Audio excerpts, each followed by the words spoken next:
Matthew, Mark, Luke, and John, who were they? Matthew who? Mark who? Luke who? And John who? What were their last names? When did they write? Did they know Jesus Christ? Did they walk with Jesus Christ? Did they eat with Jesus Christ? Did they talk with Jesus Christ? Did they even meet Jesus Christ? The answer is no, no, no, no. Conclusively. The earliest of them that wrote 40 years after Jesus Christ, so they never met him.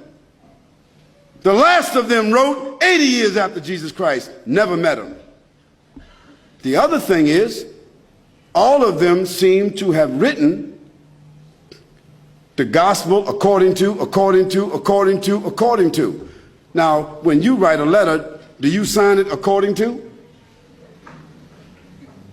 According to is the third party.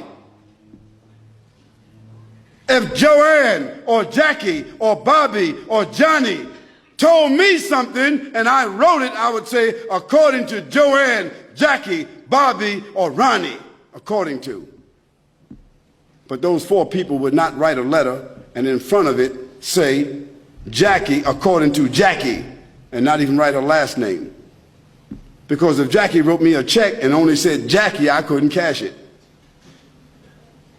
And if I was a policeman and I stopped Jackie on the road and she had a license that only said Jackie, she's going to jail.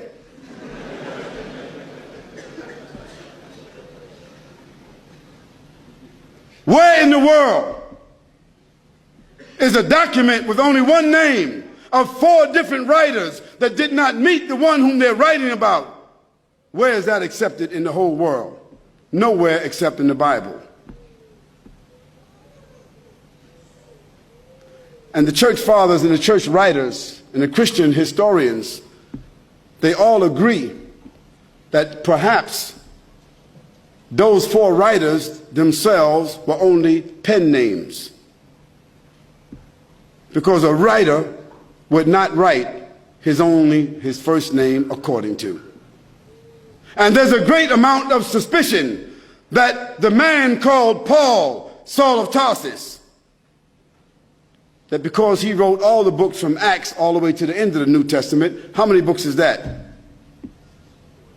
How many? 16, 15, 17, 19? All the books of Acts on, Colossians, Ephesians, Corinthians, Romans, Galatians, all of those books are written by whom?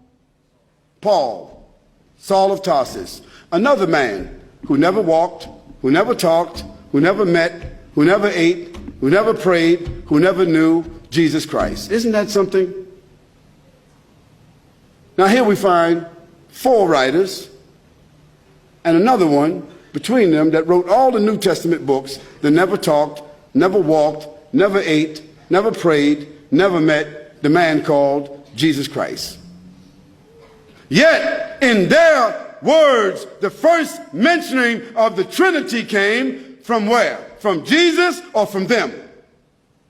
The first mentioning of Jesus being divine, a man God, came from whom? From them. The first mentioning that Jesus is the Son of God came from whom? From them. Jesus never said in his own words any such words, but it was the men who never met him, who claimed to have written, who didn't know their last names. And Paul, by the way, before he had that vision on the road to Damascus that only he saw and only he heard, guess what his occupation was? Do you know? He was a bounty hunter, a hunter of Christians, hunting them down like animals, binding them and bringing them to where? To Rome, so that they could be executed. Now, if Hitler, after killing thousands of Jews, said that on the road to Berlin, he had a vision that he was named an apostle to the Jews, and he wrote 20 books that all the Jews are supposed to follow, Do you think they would be following that book? I don't understand how people just don't read history. This is not what Khalid said, so don't get angry with me.